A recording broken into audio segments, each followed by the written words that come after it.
All right, hello. We are just waiting in for the chat to get going, and we are live. Just get my screens going up over here on my side. All right, I want that just above this, and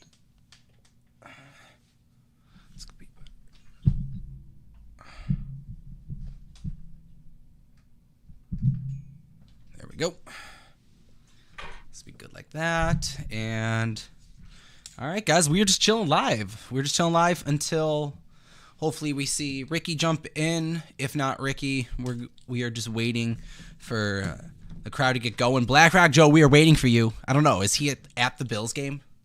Downtown. I can't hear you, Mark. You muted yourself. Well, I don't think he's down in Tampa. He was at Tid the Season last night, so I don't know. They weren't running anything today. Wasn't that just a Friday Saturday thing? I believe so. Okay. Tony, do you know anything about that? I don't know. I don't. All right. XT was in town last night. Every Time I Die, wrestling. Looked like it was a good time. Nice. Yeah, it looks like it's Friday, Saturday.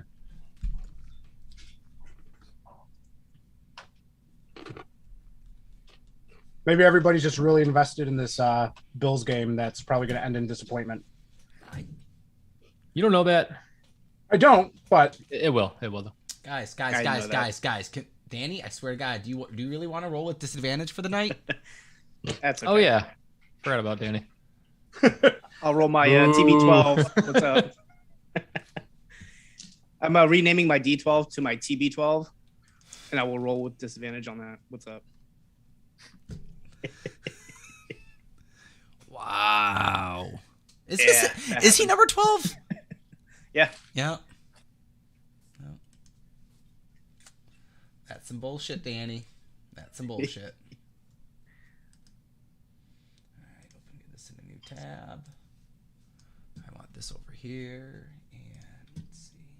Down to Malachi. All right. I got 2 computers today that are working good. Amber's all done with college, guys, so I have the MacBook on the side instead of having to finagle stuff with the Surface Pro, so that's going to be nice tonight instead. Nice. Actually, I just finished my bachelor's too. So Congrats. I just finished school. Thank you. Congratulations. Nice. Thank Congrats. you. Cheers to you, sir. Appreciate it, guys. Thank you so much. Pat, all I'm going to ask is just make sure if you're out of a can that labels are not shown. Oh, of course not. Yeah. You'll take care of that. Just in case. I don't know what you got going on. It's probably some really nice flavored juice. Let's see. That is going to go right. Let's see. Open a new tab. That's a map there. Good. And all right. Sweet. I'm going to share this, and we'll get rolling into tonight's session. Before we do, we are going to have a few little bit of announcements, do some shout-outs for Kaimon and DCT Industries, obviously. Let me just do the post, everyone. Check us. I made one already too. Thank you, Danny. Just want to share that. Yeah. Oh, perfect. No, I'll do that. Yep. Come check us out.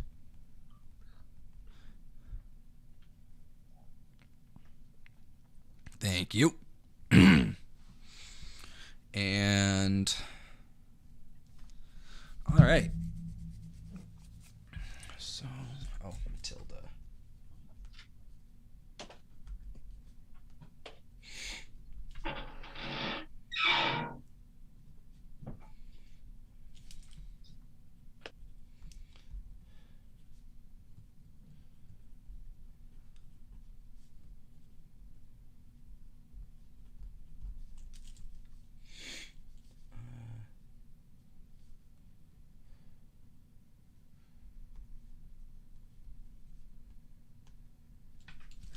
Okay. So, while we wait for Ricky to jump in, when we kick off tonight's session, hello everyone. Thank you so much for tuning in. We don't have anyone in the chat yet. That's a little disappointing, guys. I was expecting some people over on Twitch, but it's okay if you're not on Twitch yet and you're listening into the replay.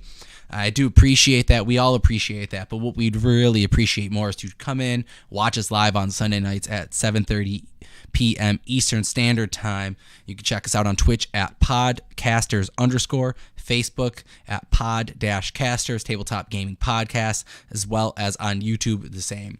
Now, because of the naming, if you're Googling it, it's a little difficult to get up podcasters. So search up Faybala 5.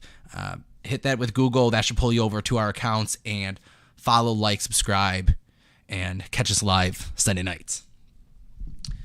Before we get into the stream and start jumping back in Barovia with our players, let's give a little shout out over to Jeff Morgor, the Immortal, and DCT Industries with their game Kaimon that will be dropping next year, 2022. There's some big things on the horizon. Jeff was at Playtest Playfest a few weeks ago, and he actually got to demo out Kaimon with some players. Our friend of the stream, BlackRock Joe, he'll jump in on the Twitch, usually interacts with us. He actually got to test it out, and some other people got to play Kaimon in person. They loved it.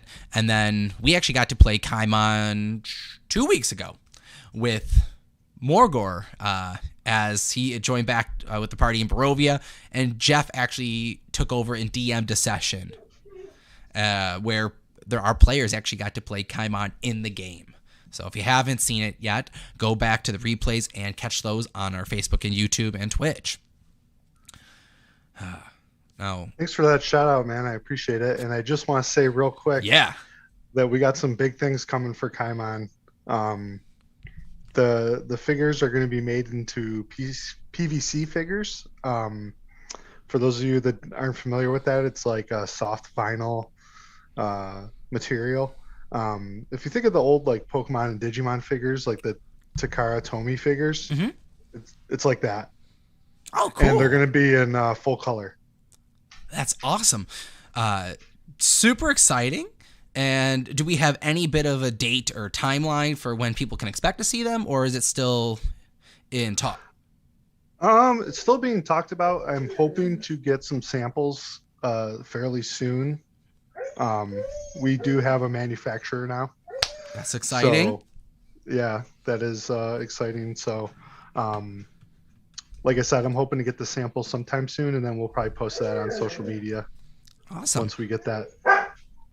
Well, listen, guys, if you haven't yet, please check out Kaimon. This is super exciting news because we've been here from the ground up pretty much, it seems, from when it was first brought to our attention. I think it was almost like a year ago when Tony first was like, hey, you remember Jeff from the old Lightning shows? And I'm like, yeah, dinosaur mask Jeff?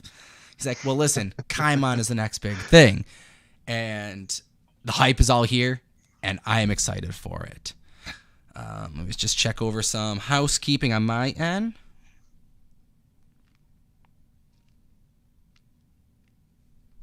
All right. Bear with me just a moment, people. BlackRock Joe's in here. What's up? Hope Tid the season was great. I saw that you got to meet Christopher Chavez in person, who also played Rune back on the way early days before the Faybala 5 was a thing. I actually think wasn't Chris there for Tony and Mark coming in at the very beginning? No, I think we might have just missed him. I think that was right after they left. Okay. Maybe he was supposed to jump back in, but it's all okay. I think he was did supposed one, to, but it was I think just he me did and one Ricky. show. Yeah. It was like a overlap. I think like my first show in, he was leaving as I was coming in type of a thing. But side note, game's all tied up under regulation, 27-27 going into OT. Let's go, Bills! Let's go, Bills. Go Bills. Go, Bills! Go Bucks. All right, hold on. How do we mute Danny? Just There's always that one in the Who group. said that? perpetual. For those of you that don't know, Danny is not here in Buffalo with us. I'm not. He is in sunny. well, kind of sunny Florida. It's more foggy for like the last 2 days, but yeah, right outside of Tampa, about 30 minutes. So, Danny's gonna be rolling with disadvantage all night for every check. Even damage rolls are all lowest of the two, lowest of all the dice. Nice. Obviously. But let's get back into tonight. It looks like we may be missing out on a rogue, and that is okay. Bill's just won the coin toss. That's what's up. BlackRock Joe, keep us up to date on that chat. Let people know what's going on. All right.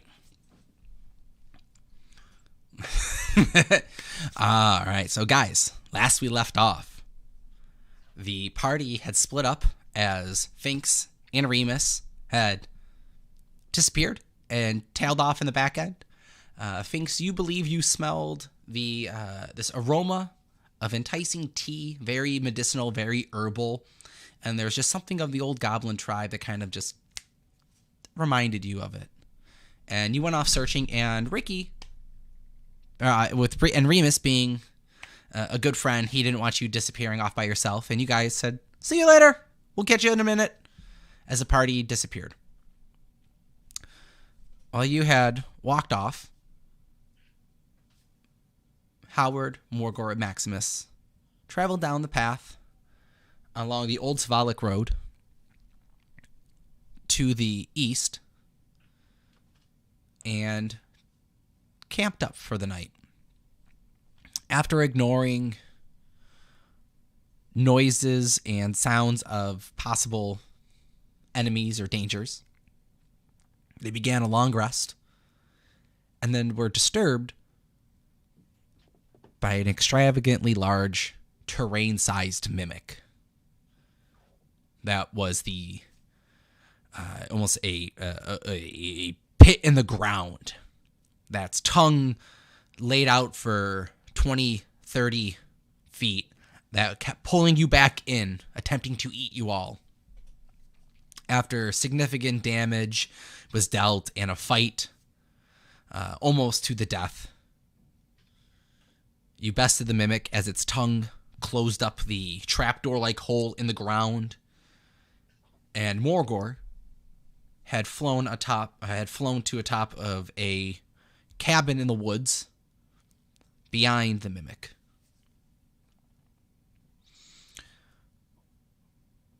You all walk up to the house, seeking shelter. The mimic's trapdoor mouth laying dormant, allowing you to kind of pass over it. Walk up to the cabin door, open, and see a very passed out Remus drinking some tea and in a deep slumber with Finks sitting with a woman in black robes, kind of matted and tangled brunette hair, pale skin, and little ears that have little points that kind of poke through the hair. One of them appears to be almost clipped. And she ushered you in. As you walk in, until we get to this moment, thanks. This is Matilda. She had found you and Remus wandering through the forest, and she had brought you in, allowing you to seek shelter. She almost had an idea that she was expecting you. Outside of the cabin, when she let you in, she appeared this older, almost a haggish in nature, where she could have been a witch. But as you come into the cabin and in better light, you see that she's actually younger, probably her mid-30s, and has a more calm voice and caring tone as she offers you drink and food and tells you that she's been expecting you. You said Remus was kind of passed out. Yeah, he's passed out from the tea that he has been drinking.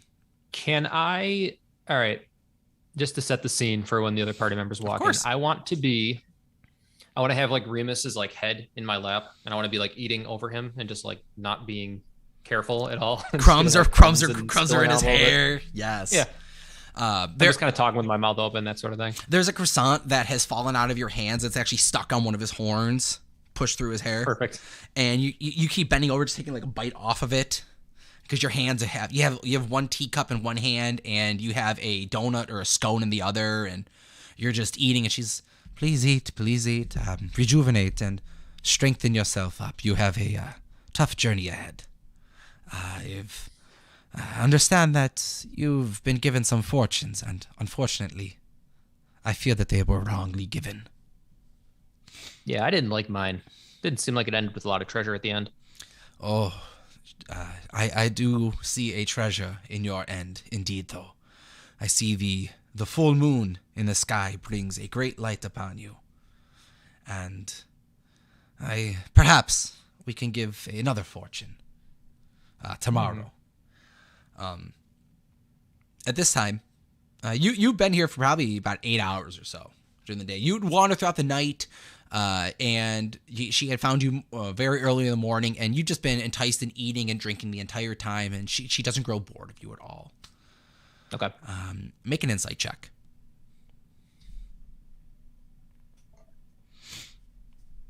11. Okay. There's almost a sense of hesitation to her, like she's waiting. And you see that sense trigger when she looks up at the door and goes, "Now who triggered Ernie?" She looks over at you and she goes, "Please, don't be alarmed by what you see. He actually is really nice. I've been raising him since he was a wee little lad.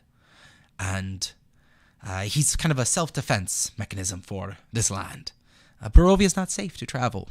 And I suggest that if you're going to travel at night, you do so with better protection. You won't always be lucky enough to find me." And she opens the door as you see Morgor, Howard, and Maximus walking I'm in. going to like open up Remus's eye and be like, see, I told you they'd find us. Then put him back down. Clocks back out. "Please come in. Come in. We've been expecting you." How do you do, Howard? Looking right at you, just almost a sense of resemblance that she recognizes something in you, all of you. Well, to be honest, I kind of feel like shit.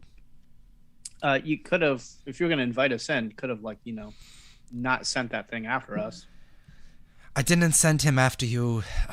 I expected you to come in the morning and not be here middle of the night. And with this things you realize she says night, and maybe you were there for quite a little bit longer than you thought. You've been there probably about, the party you split off midday. It's probably early in the morning, like 4 a.m., 5 a.m. And you guys had not completed a long rest, I believe, right?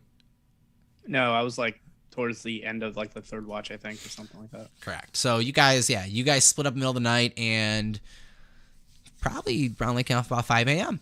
So you guys are definitely exhausted, can go for a sleep. He goes, "We'll give out the fortunes tomorrow." Her looking you up and down, seeing the cuts and the wounds on your face and the twigs that are still like kind of stuck in all the prickers and the thorn bushes that have been pulled through and fallen on from the environment. "Come on in, have some tea. We have a lot of talking to discuss. This land is cursed, and it indeed needs your help." With that, you hear a as there is these heavy footsteps coming down the stairs to the back of this cabin. Which, let me just set the cabin scene. It's very small, very quaint, like a simple Cape Cod style. You walk in one room with the stairs up to maybe with a slanted roof. It's got maybe like a half a bedroom upstairs, enough space for a bed, a dresser or two, You see that there is a big cauldron pot on a fire in the first floor, chimney, and almost like the smoke is color shifting and changing, as if I think a science class where you start burning phosphorus and the different kinds of metals and stuff to kind of change the flame color, the magnesium and all that. It's like almost like the flame on the smokes coming off of the kettle are shifting in and out. There's a few bookshelves that possibly have either cookbooks or study books or some kind of books of sort. They look a little dusty. And there's a little eatery table, 3 chairs, one of them's a stool. It's unoccupied. Finks is in one of the chairs. You see that it almost looks like there's a few stacks of older, moldy books that have been put underneath it to hike you up so that you're at table length. And Remus is in the other chair with the backing.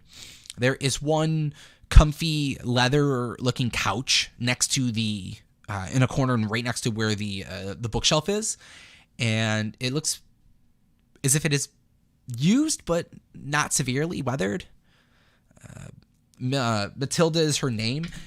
She greets you all in. She's probably anywhere from 140 to 160 pounds.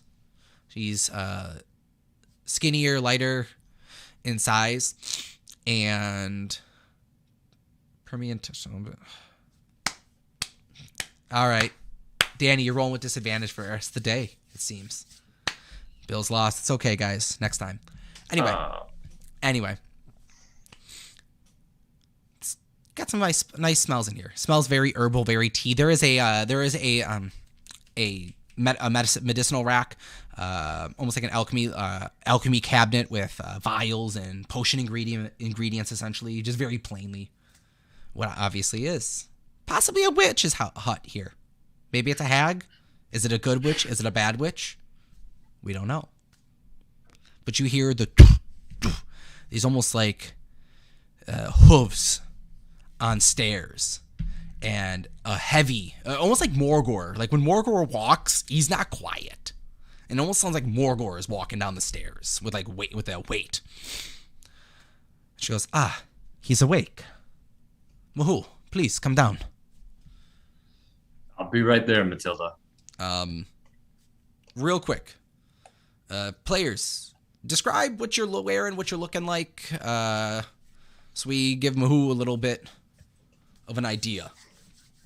Maximus. I'm about a 6 foot tall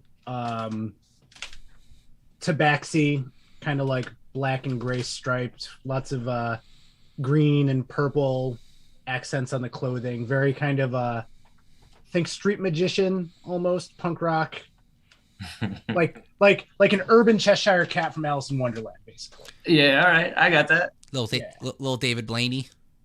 Yeah, but not so douchey. All right. I never saw it till now. You were 6 foot tall? Yeah, I'm about 6 foot tall. Like, cool. fully standing, yeah. All right. Howard? Howard, you see also same height as well, 6 foot, human, kind of rough looking right now at the moment, wearing a yellow long coat, think like colonial style, just big yellow. And underneath that, yellow shirt and kind of like a brownish, yellowish type pants. You can clearly tell his favorite color is yellow.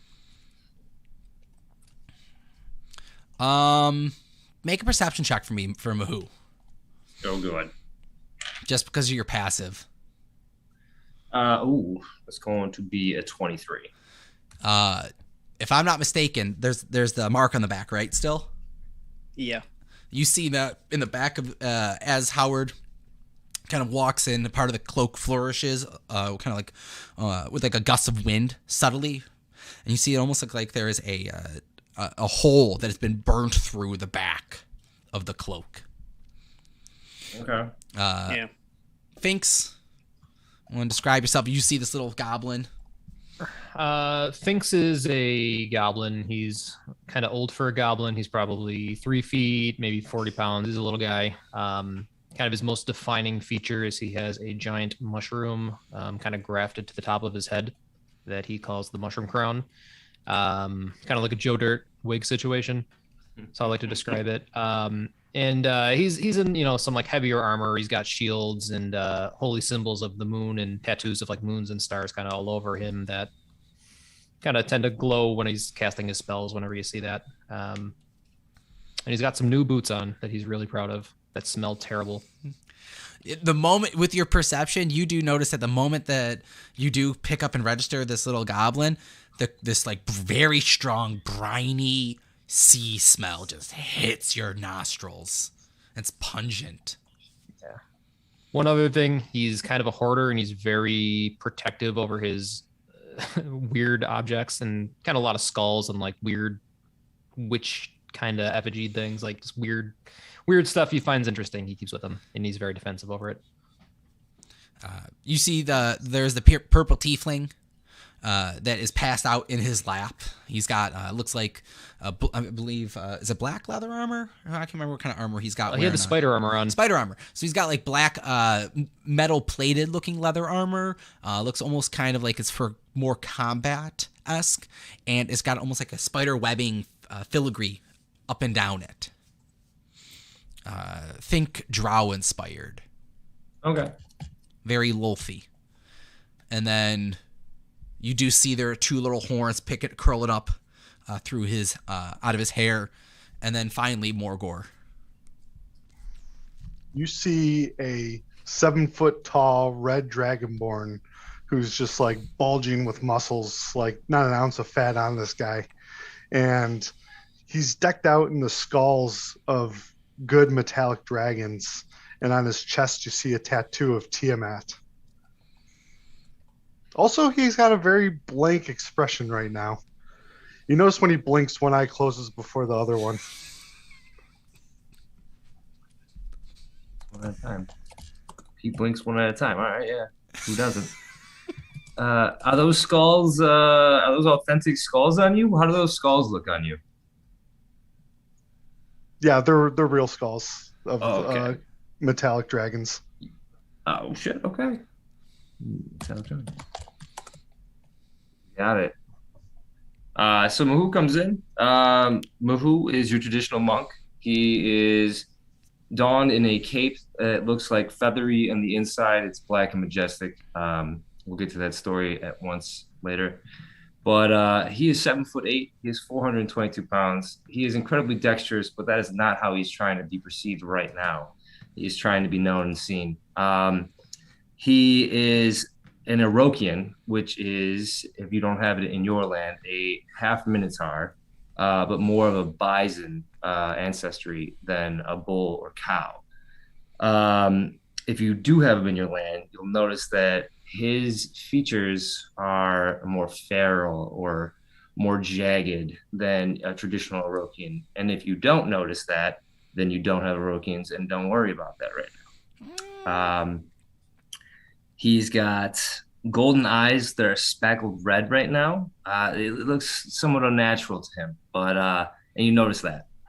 But he is of a kinder soul. He doesn't seem ill-willed. He seems misplaced, if anything. All right. So that is Mahumamu. So I come in, and first thing is I look over and I perceive the Sphinx Goblin, and I say to Matilda, "I take it this is the one you were speaking of. You never said anything about partners." Well, yes, there's a whole party that will be of use if you wish to break your predicament. And this one right here has a shine to him. Has a shine to it, you say? I'll look over at the Morgor, the Dragonborn. Just kind of quietly nod. All right. You seem angry. Are you angry? Morgor's not angry. Morgor just hate everything. Why do you hate everything? Because everything's stupid. That's good enough for me, I guess. Morgor hate the shack. Morgor hate tea.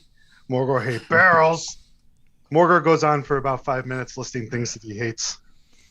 I think Morgor would like the tea that Matilda has. It might actually suit you. I think it's safe to say between a tabaxi, a goblin, a dragonborn, and a human that looks not miserable, none of you are from here. Nope, not from here. Are you from here? I've never No. seen one of you before. I don't think I've ever seen anything happy that's come from here. This place is misery incarnate. Sounds like There was a right up my carnival. alley. Yeah. Do you see the carnival? By carnival, you mean those Vistani scum? Yeah, I've seen a carnival. Morgor leans over to Finks. Morgor think Cowman is racist. Do I hear him say that? I'd like to believe that Morgor doesn't really whisper. Yeah, Morgor didn't whisper that. He thinks he is. He thinks he's whispering, but he's not. To be honest, I'm impressed he knows what racist means. Finks taught Morgor. Finks. I don't know much about the rest of this crew. I can't wait to find out. If you have time when you're done with your croissants, I would really like to speak with you. I have some pending business that is damn near life or death for me.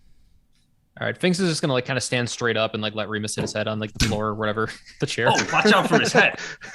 Oh, he's fine. He gets hit in the head all the time. And I just kind of like dust off like all the crumbs. Remind me again. Is that your friend? Friend, yeah. Friend. He's Bro. not part of my tribe or anything like that. So I mean, I guess friend would be a good word. We're all friends. As I look over at Finks, croissants, huh? Must be nice. I'll take the one off Remus's horn and kind of toss it at Howard. Thanks. All right. It's not that bad tasting. No, it's nothing special about it. It's got a little sugary taste to it. It's sweet. It's nothing like those pies that we had, or I had. Matilda, Morgor hate Calm down, Morgor. It's okay. pastry. Morgor hate pastry. Here, it's gone. No more pastry. Morgor feel better now. There, I took care of the pastry for you, Morgor. Go ahead, sit and relax. Morgor sits down on the couch as it kind of crumbles underneath him. the couch that probably has never had more than 160 pounds ever sit in it, just instantly. It's Matilda just. I'll fix it in the morning. I don't feel like wasting a spot. I'll fix it in the morning. So, you guys look tired. You two need to talk. We'll do a reading in the morning after everyone's fully slept. And perhaps you can all help each other. She looks over at Yumahu. Goes, I know I've been very vague about your dealings here in Barovia. Other than Finks would be of use to you. Your interests would align. But I think beyond that, you all could better each other. If I'm not mistaken, there's a fight you had, and it didn't go quite as you remembered it. Kind of look up. Like we're doing that right now? No. But we must discuss this. Of course. Looking over at Howard and Maximus and Morgor, just please, Morgor, just pass out as you will. She pulls out a wand out of her robes and casts a spell of sorts, and you see 3 beds go pop up in the room. Finks and Muhu, you're more than welcome to use the upstairs to discuss, if you will. You 3, please sleep as you will, and we'll eat and do a reading later. Thanks. Would you mind speaking with me for a moment? Moo. Sure. All right. Please follow me I run upstairs. upstairs first before he can. Oh, I want to geez. be first. Oh, I kind of step out of the way real quick. Oh, it's a quick little one. And plate armor. real quick, Anthony, I kind of want to while I Yeah. have a minute, kind of scout out the room, Yes. just kind of see if there's anything unusual about the upstairs. I'm assuming I haven't been up there yet.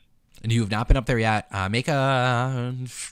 Are you being obvious about it, or are you just being quick about it? I want to do it quickly before Mahu is up there. Perception, then.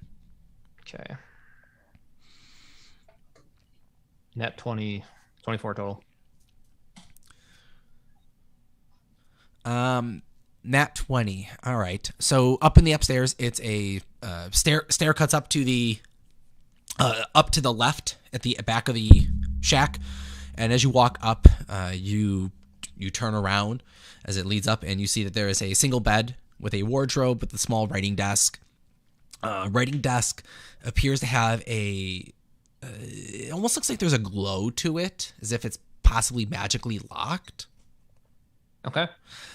You've seen Remus tamper with enough magical chests and magical locks to kind of start to recognize one. And you see there's something magical about this chest, and Like his arcane lock spell. Is that what you're thinking? Or just that it's magic in general? or almost like it's been enchanted magically with a defensive. You've seen them go up and have to dispel and then unlock before. Okay. So it looks like something like this is going on with it. There is a wardrobe that is just cracked ever so slightly, and the bed appears to be made very tediously. Okay. Any other like exits, windows, anything like that, just to be aware of my... There is a window on the opposite end of the wall. So when you'd walk up the stairs, there would be a window. So window to your right as you walk up on the stairs, and the bed is across the room from the opposite end. Okay. So as you walk up the stairs, there'll be a window directly to your right, looking out, and you actually can see the moon starting to set, and you would expect there to be some sort of sun rising, but with your experience in Barovia, there is no sun rising. There's daylight, but not so much appearing. Okay. When I hear him kind of on the way up, I'm just going to kind of pull that chair from the writing desk and just kind of stand on it. I want to be on his level a little more. Okay. Because he's a tall guy. So I'll be waiting for him. All right. So I'll come upstairs, and instantly as the moon starts to set, I start to take a few deeper breaths, feeling just a little more calm. I come in shaking my big head, just like I'm shaking off a bad headache or a bad hangover, and start to kind of snap back to a little bit more sensible. And I see Finks. I see him standing up in a chair. Still way shorter than you. I take note, and I immediately go and I gently sit on my bed to get below his level. And I go, nice to meet you, Mr. Finks. It's nice to meet you as well. I do not know how you came to be here in Barovia. I know how my group came to be in Barovia, and it was tragic. I assume you came under a similar pretense. I assume you've run into the Vistani. I heard you speaking of a fortune, and you're hoping to get reread. I've never heard of the Vistani fortunes being reread and having a different outcome, but I wish you the best of luck with that. Well, thank you. Matilda said something about us being of use to each other. What did she have in mind? Well, I don't know how I can be of use to you other than what I can provide with my talents, but I need your help.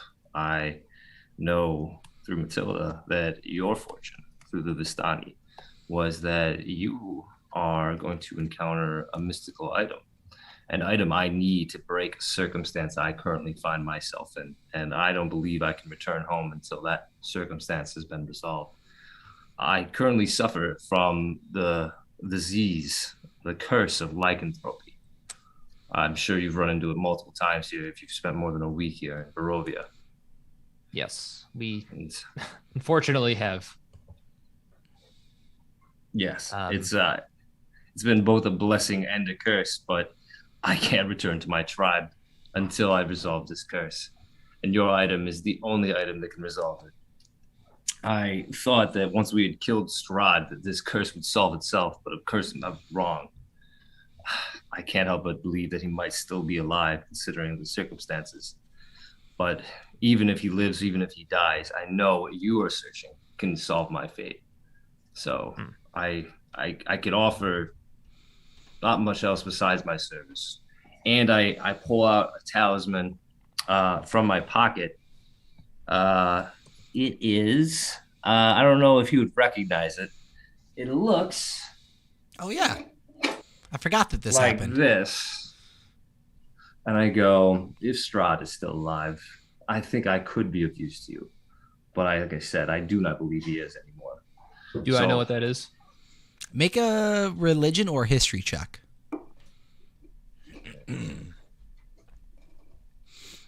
17 minus 1, 16 for religion. You guys didn't spend long with the Vistanis. I believe you guys kind of got your fortunes, and if I'm not mistaken, you guys booked it after. No one stayed the night with the camp, correct? But I you think so, yeah.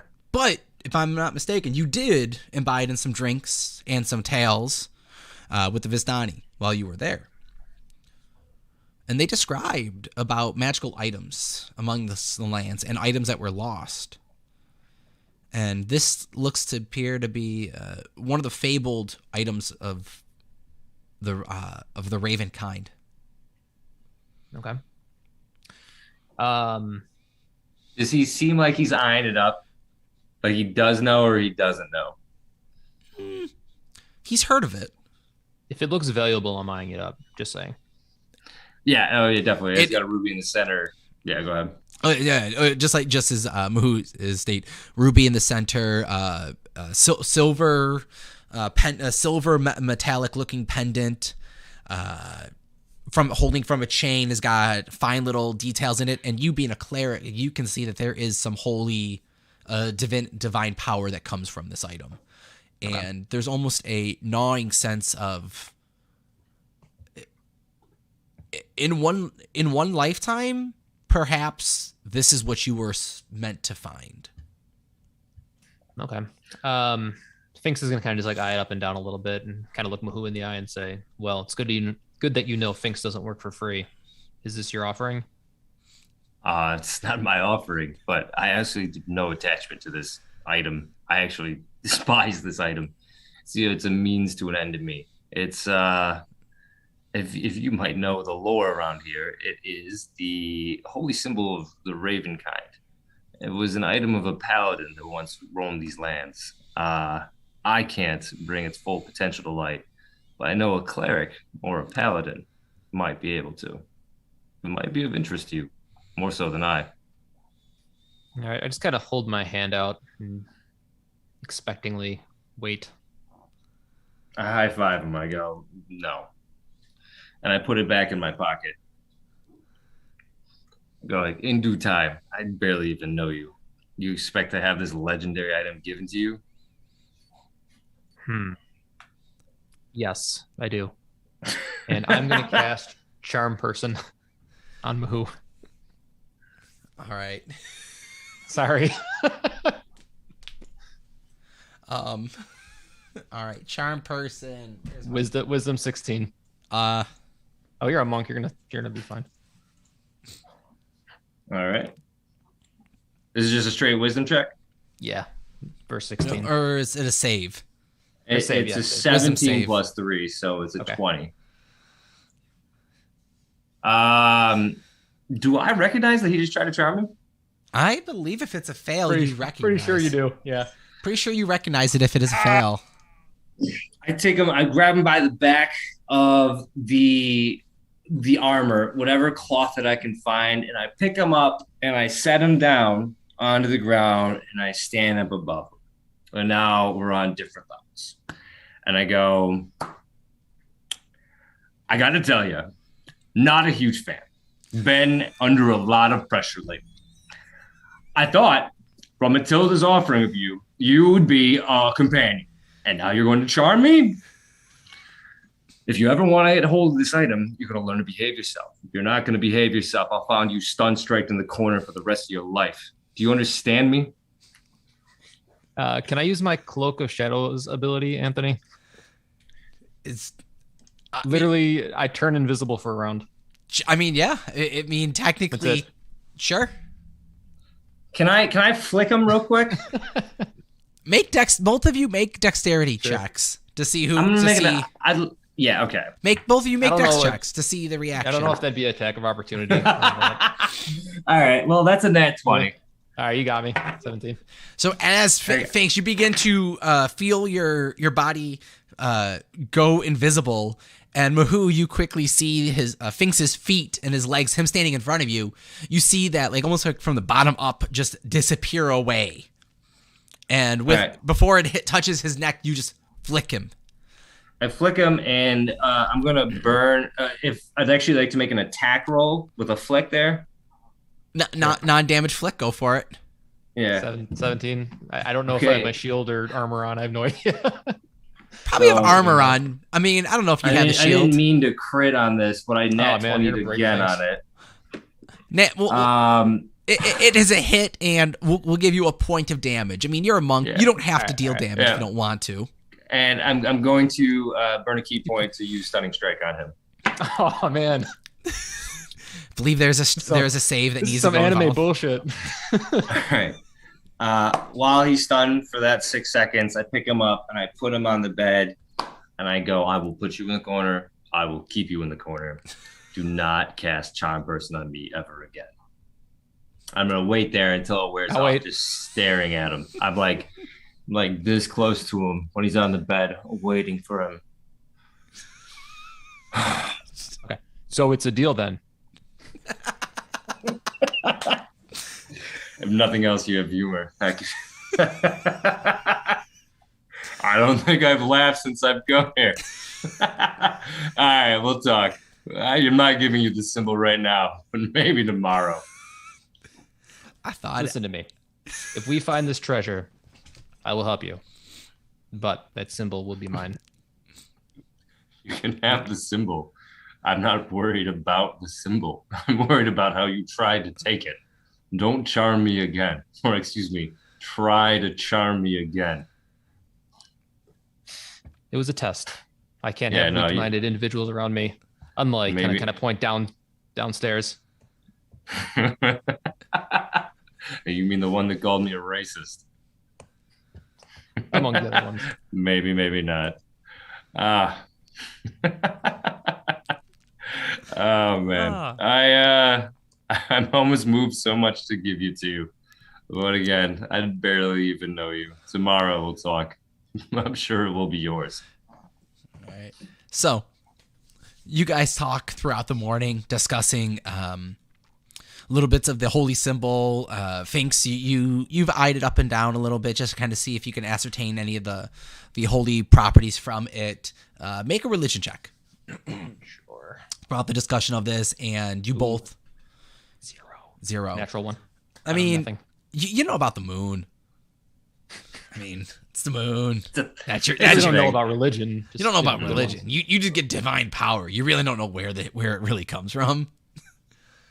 I mean, to you, a holy symbol can be the mushroom hat, possibly. Are you insulting me? No, you just don't know. Your training in the divine stacks is very limited, is what I'm saying. Yes. Gotcha. So you guys proceed to discuss while Matilda fixes you guys up downstairs, and you may all hit long rest.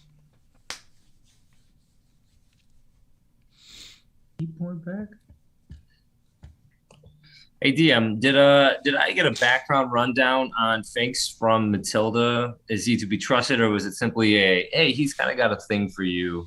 You know, you might want to try and vibe with this guy. She didn't show any concern of not. She didn't show any concern of like, oh, he's gonna double cross you. even though the first thing he did was charming. Yeah, no, she's just like he's a playful dude.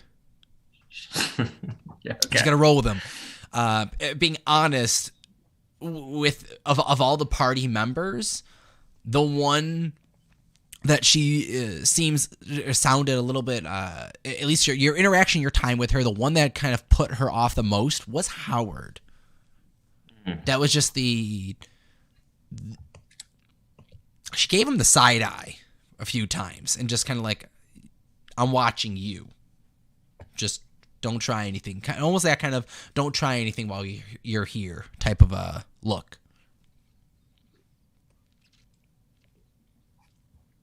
But Finks seems to be very just go with it. He's fun.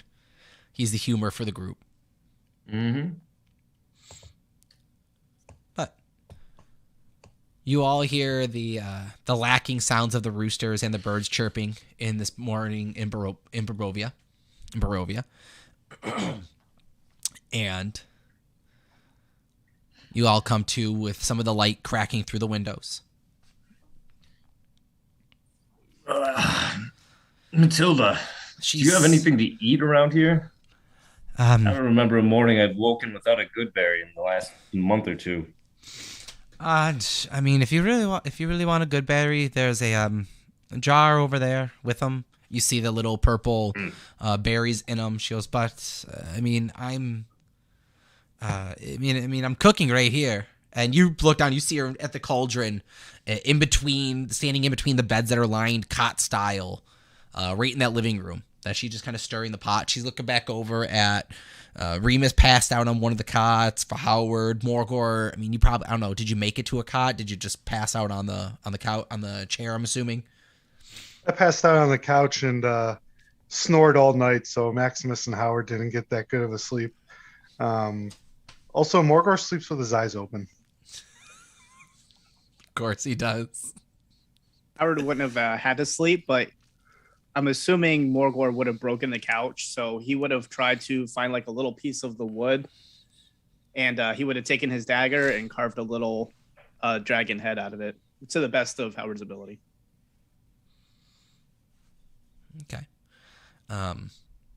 While doing so, and seeing that you haven't gone to sleep, Matilda just... There's a few times while Finks is obviously talking upstairs, and you hear there's a little bit of ruckus that goes on, and Matilda doesn't react to it. And in between her cooking, she just kind of looks over, and you'll be like, none of that bullshit here. I'm on to you, and I know what you speak to. That book's dangerous, and I don't like it in the house.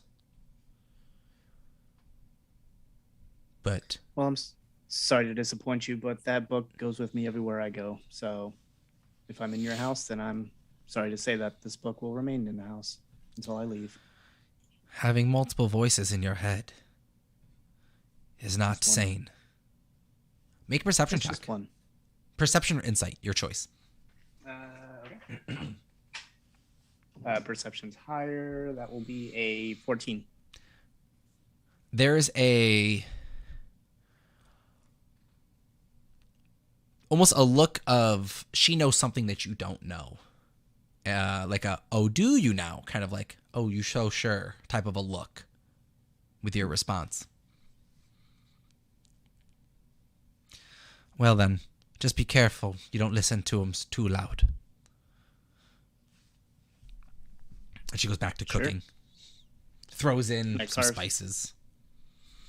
I finished carving the dragon head to the best of my ability. Before Morgor wakes up, I will cast Prestidigitation on it and change it to the color yellow. And then I will place it right on his chest. So when he wakes up, it'll be right there for him. Okay. Make a dexterity check. Or performance. What's my performance? Your ability to carve. Yeah. No, I'll just see what the actual thingy is. In an artistic fashion. I will go performance, actually. It's a 17. Okay. It's not that bad of a carving. It's not like... You probably sell it for a couple coins. Set up a little business, set up a little shop. You got your own Income right there, man. Forget the adventuring. Yeah, maybe. Or I just want to start a cult. Both are good options. Morgor wakes up and sees this little dragon carving on him. Morgor picks it up. Breathes fire at it.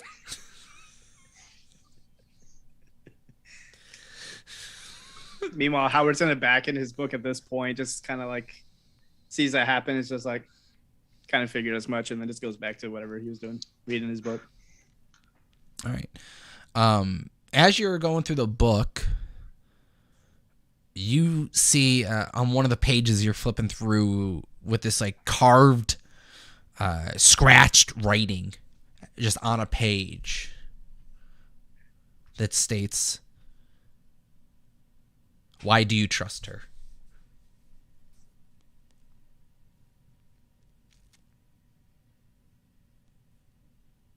Okay. And so I see it like appear, or is it's already there? It was already on there. Like you flipped through and it was just waiting there for you. Okay. Well, then I write underneath it. I don't. She's just a means to an end.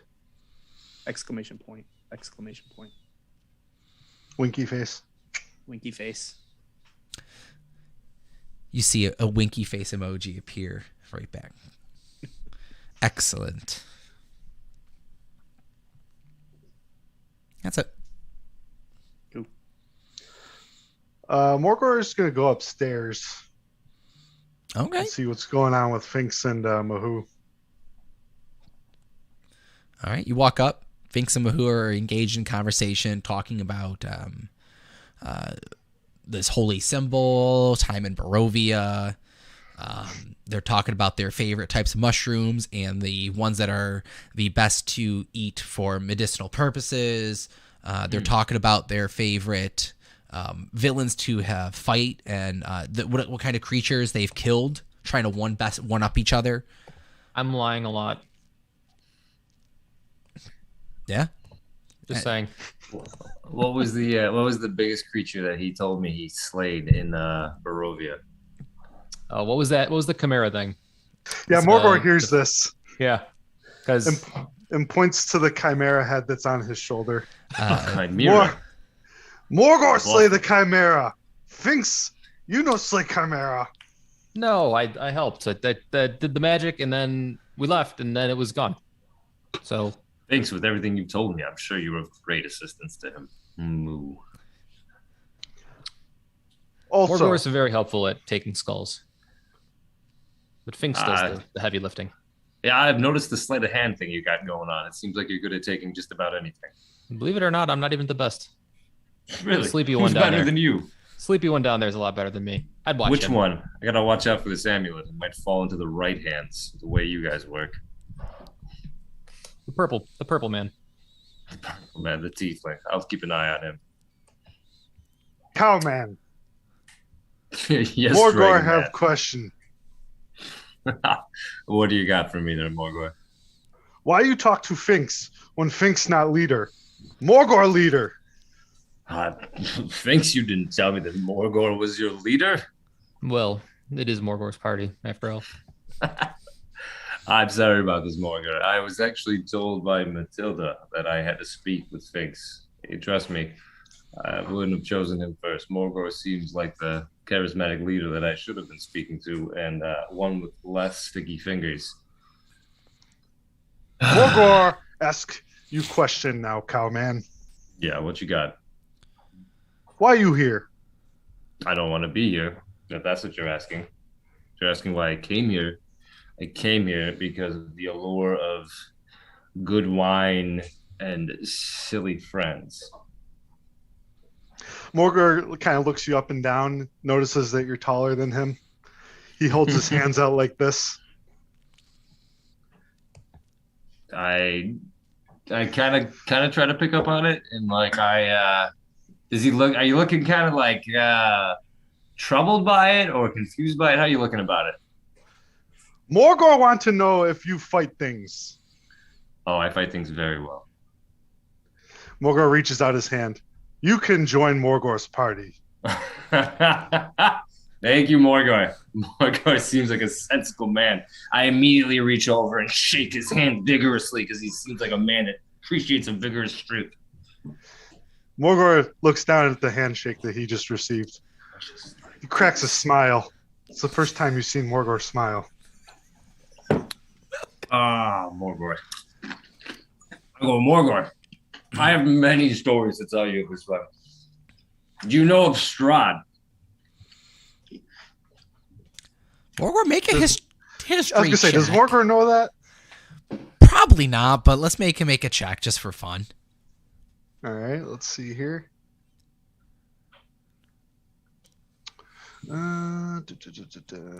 It's intelligence based, so it's gonna be a great roll, I'm sure. Oh, it's going to be a fantastic roll. A 0. Yes. Oh, perfect. Morgor, Do you know what a Morgor god not is? knows Strahd. Have you ever heard of what a god is, Morgor? Yes, Morgor worship best god, No, Tiamat. this man's not. Oh, you know Tiamat. I've heard of Tiamat. This is not Tiamat, nor is it any god. It was a mortal, it turned out. We've slain Strahd. I kind of want to drop that in because I kind of got boisterous for a moment. I'm assuming that Finks knows who Strahd is, right? Have we? make a history check. How fresh are you guys? I think Alenka mentioned it before, and that was about Yeah. it. I got We a don't 10. know about him. Which one was Alenka? Was she the She was in the Vistani? first village, right? Yeah, I think she was This the is one of Vistani. the pie girls. Hi, girls. Oh yeah. Was Maybe- Alenka hold on, pie maybe not girl? her. I We think had so. very I different think so. times in Maybe. Barovia. Hold on 1 second. Yep, Alenka is the one with the pies. Yeah. So if not her, then Mother Ava, I guess. No, so Let's see what I had right now. Howard, you were probably talked to about Strahd a little bit. Make a history check just for we. So just outside of like not in no way a meta, but like just for Pat's sake and understanding, these guys are coming in to a very different Barovia. And when they came into Barovia, it wasn't the typical Curse of Strahd, so it wasn't presented like here it is. Okay. What's Got it? it. What was Good your to history? know. Mine's 18. 18? History. With the time of talking with Alenka, and you guys spent quite a bit of the night talking to, she did name drop Strahd and says it in like hushed tones, and even Madam, oh my God, Madam Ava. Madam Ava Adam Ava. had brought it up, but and more or less saying that there's a great evil, alluding to Strahd being an evil, and Alenka would had name dropped that one of her favorite Barovians had recently been courted by Strahd. Oh. Wow, these are very different. I see exactly what you're doing there, DM. Yep. Clever. And with what was the check again, real quick? What was the number did you roll for the history? 11 to history. For sorry, Howard. Finks or me? For you, Howard. Howard was 18. 18. With the 18, you know that she just name drops the name Irina was courted. Okay. And then you can share off, or I mean, I don't know how much you would have talked about Strahd to everyone else, really. I think I would have like back then and like kind of informed everybody, so everybody would have known basically what I knew. Watch out for this guy named Strahd. He's kind of bad. He's like the I don't want to say he's the lord of the land of Barovia, not just the small town that you guys went through. There's the village Barovia, and then there's the land itself, and he's the lord over the land. Specifically, Alenka, when she mentions Strahd, she lets you know that he claims to state that he is the land. He is the everlasting.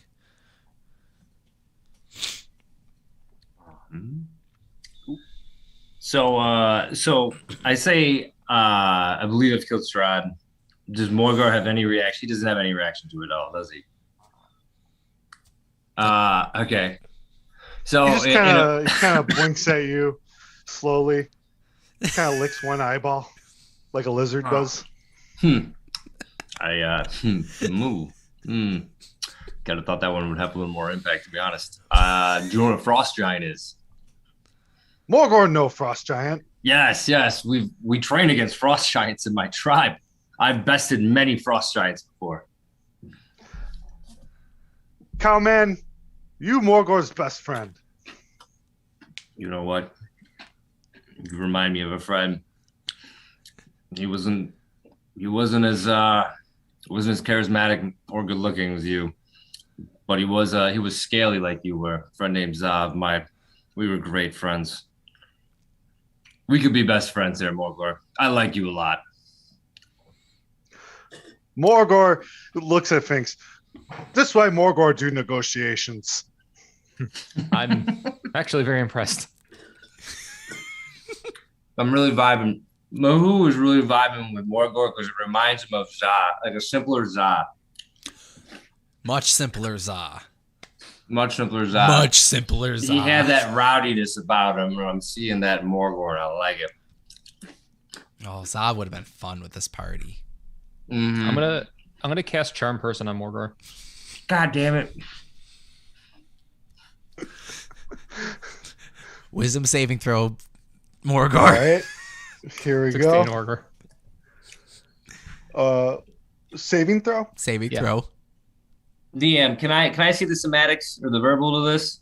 What's your passive? Passive is 17. Or insight. Perception is also 17. Your passive perception is 17. Yeah, you clearly see out of the corner of your eye there being this almost like there's this slight yellow, or not yellow, the slight like moonlight glow coming off of in the background to like your peripherals, which you perceive to be probably Finks. Okay. Does it succeed? Let's go with that. I rolled a 7 on the check. All right. All right, DM. I would like to, if I notice him doing that, I'd like to take I think it's a good berry that's now just like out of date, so it's like a pebble. I'd like to throw it at Finks. It's a good raisin. And then, as a bonus action, I would I want to throw it at his head, like beam it at his head, like fucking stop. And then I'd like to kind of 2-finger jab Morgor in the side of the stomach using Hand of Healing. Not Hand of Harm, Hand of Healing. And I'd like to remove the status of Charmed. All right.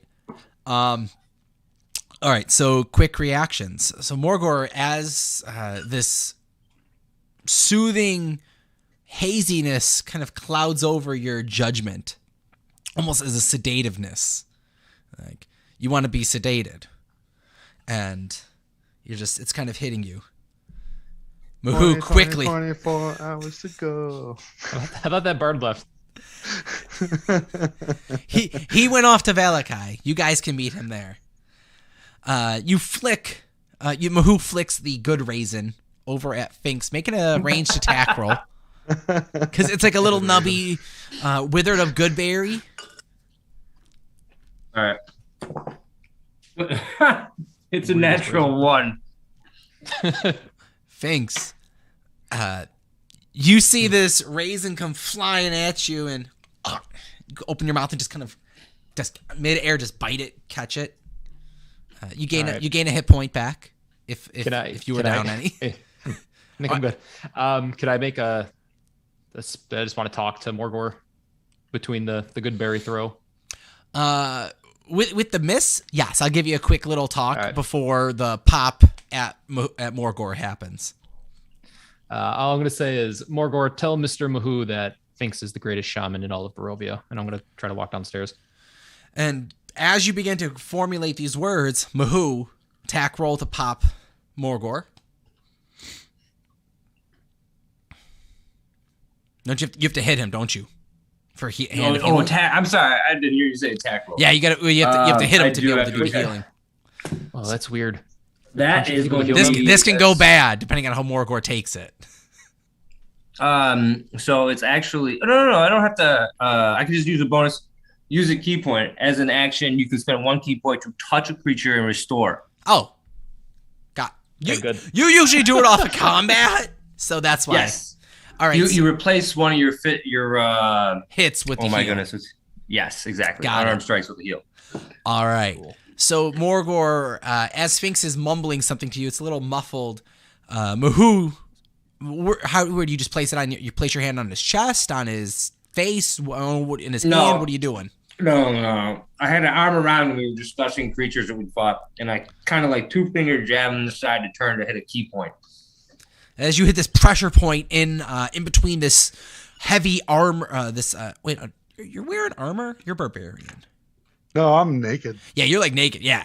So you My jab dude. this. You finger jab him in between a key pressure point in between his rib cage, and as you do. Wait. Is he naked? Not like naked. He's barbarian naked, essentially. Okay, I was just. He said it was Morgor might such be- like. I don't. He was like, I'm I don't. naked. I don't. Morgor just got like a Morgor sensor might have bar. Yeah. It goes down to the floor. What's this stream rated? He's not like. So the stream is rated non-nudity. So Morgor, like, are you like loinclothing it or? Yeah, he's just got like a no. You know what?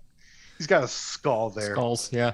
Yeah. Owning the reptilian over here. Got it. Yeah. You can do that, I'm pretty sure, on Hero Forge. Make it happen. Oh, I'll have to. Please do. Oh, man. All right. So, as you pinch one of his nerves, you trigger the sense of calming, and the haziness clears away, and Morgor, Finks just charmed you as he walks by your leg, starting down the stairs. Does Morgor realize that Finks charmed him or no? For the order of it, he actually. Oh No. okay. I mean- with charming, when the spell ends, the creature knows it was charmed by you. But I'm saying, does Morgor know? Like a normal Yeah. creature would know? Would Morgor know? Make an intelligence check. That's 10 what or, I'm I'm for. gonna give it a straight 10 or higher. You know. Well, I'm gonna give you 10 or higher. You're aware. 1. You don't know. I'll give it to you. You don't know. What happened? No, did I tell you about the frost giant? Moo. I'm just gonna like wink at Mahoo and just go downstairs. You seem like you kind of blacked out there for a second, Morgor. Morgor do that from time to time when Morgor have to think about something. I feel like I might know where it's coming from, but maybe one day you'll figure it out. But All right. So, Maximus, you begin to wake up. You hearing Howard muttering something under his breath as he's scrawling in his spell book. He looks like the emo kid in the lunchroom, kind of cross-legged on the cot. Matilda, Maximus, a bit of a catnap, I see. Smile big, stretch. Well, how do you guys like your stay in Barovia so far? Be honest. We were at a carnival. Yeah, the carnival was fun. It sucks Yeah, other than that. We killed a guy. He was a bad guy though. He was bad. We freed a dragon. He was good. What else did we do? Okay. As you guys go on and start to kind of relay some of the events, she begins to almost kind of warm up to you. I have a thing for cats. Not like that. I prefer usually the pets, felines.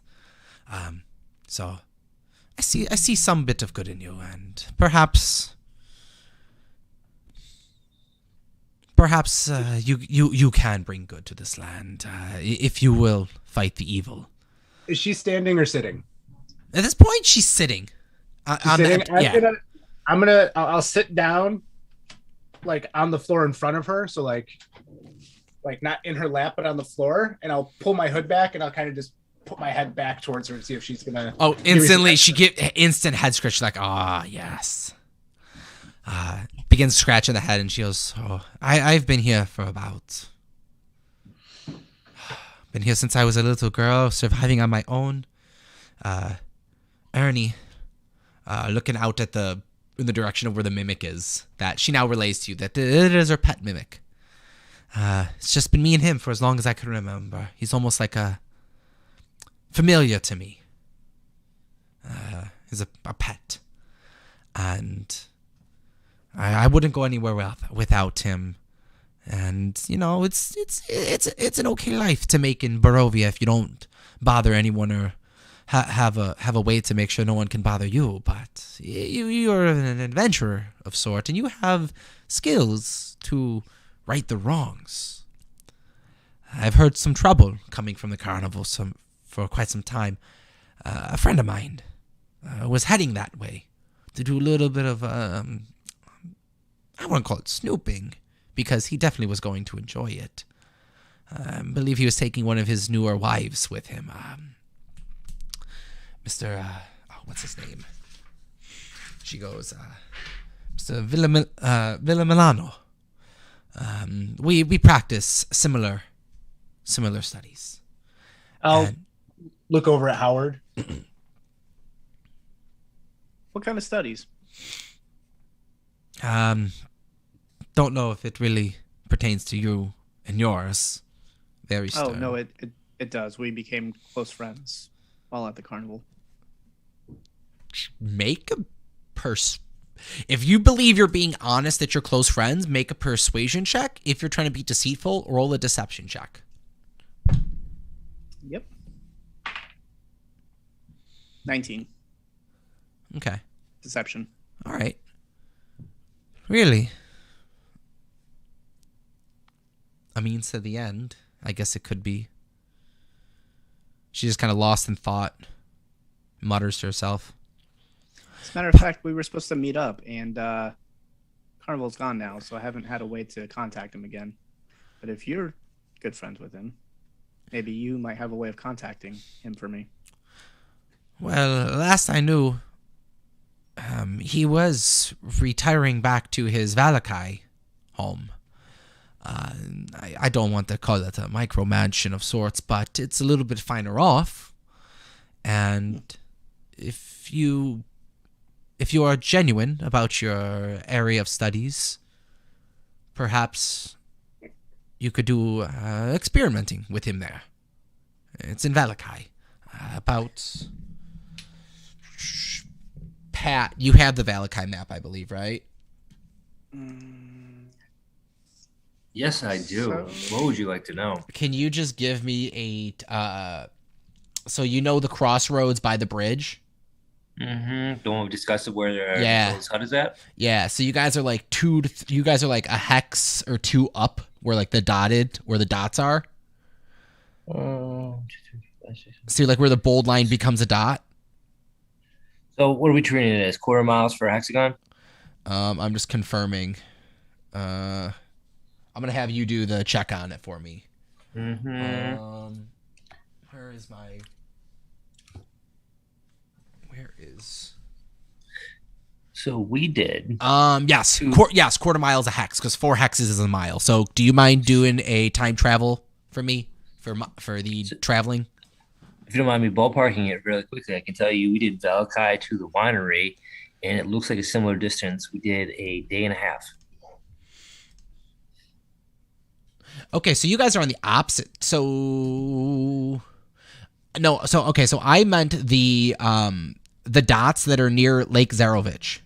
Oh, I know which ones you're talking about. You want me to do it? Yeah. I'll do the calculations. Give me a minute. I'll be muted.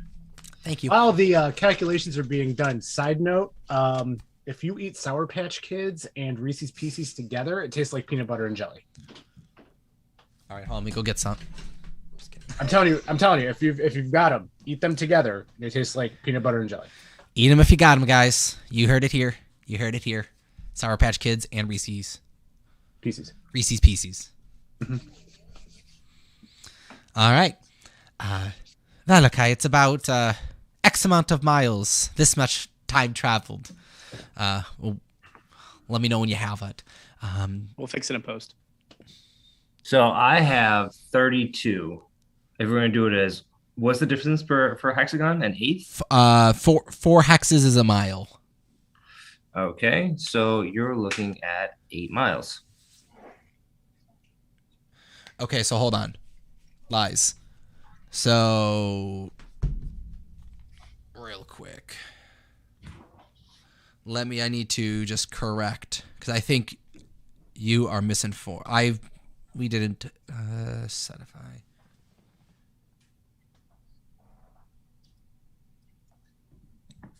Okay. This is the one you're at. You're at the dots right here.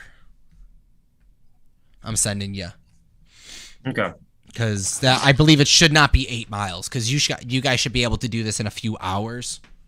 So we'll send the math that way. For what it's worth, a human can walk 4 miles an hour. Okay. So it should be a few hours. 4 miles an hour. Okay, that right there. That'll be 2 hours of walking. 1, 2. But D&D rules are different. So, all right, let me just check. I believe it's travel. Oh my god, I hate travel in D&D. So travel D&D speed an hour. So you get 3 miles in an hour, 2 miles going slow, 4 miles going fast. Yeah. So yeah, I mean it's about like let's say 2.5, 3 hour walk probably, because you want to be a little careful in Barovia. And she goes, "You're gonna follow the path until it hits the crossroads, cross to the bridge, back to Valakai, and you should be good there."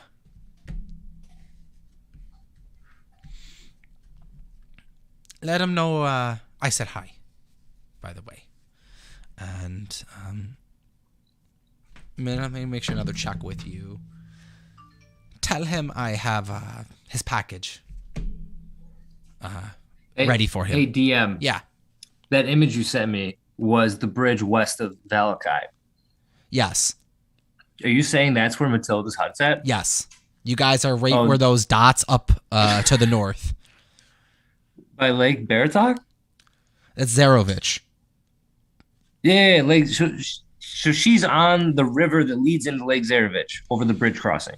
Yeah, but the dots. She's of it. Yeah, she's on the dots to the north. Yeah, no, we are probably 6 of those away, so we're like a mile and a half. So we get there in about a half hour. Yeah, half hour. My bad. If you guys sprint it, you guys going quiet. Yeah, so if you guys go slower, it's probably about about a 2 hour. Hour and a half walk if you're taking your time. Morgor's gonna just like book it out the door, like start running. Oh, he's fine. We'll see him again. She looks at you all, be like, "Eff it, we'll do a reading without him." But your friend over here, she looks over at Remus. You all see that Remus actually, I want his perception checks from everyone right now, except for Morgor, because he ran away. 15. 14. 5. Okay.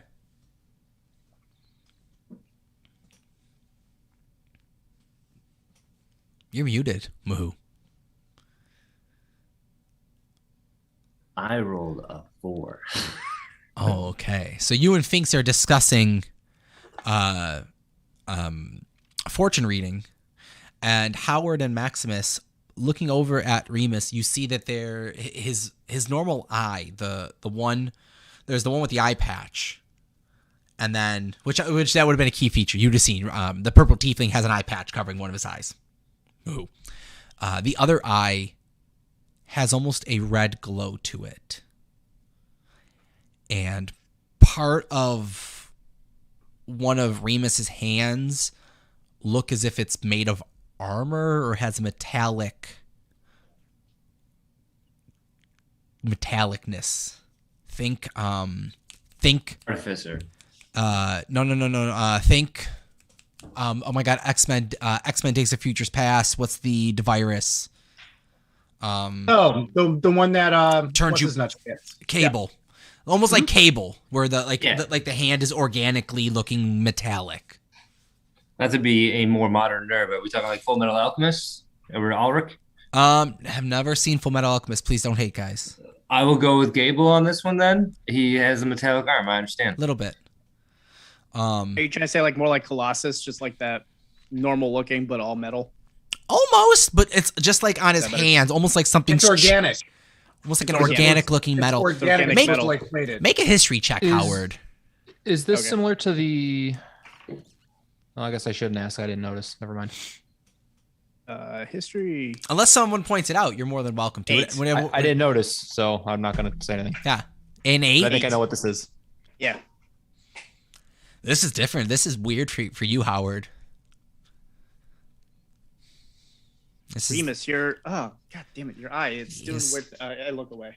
Remus Too is much. sleeping at this time too. He just like his eyes are like almost like his one eye is open, but he looks like as if he's passed out or comatose or sedated.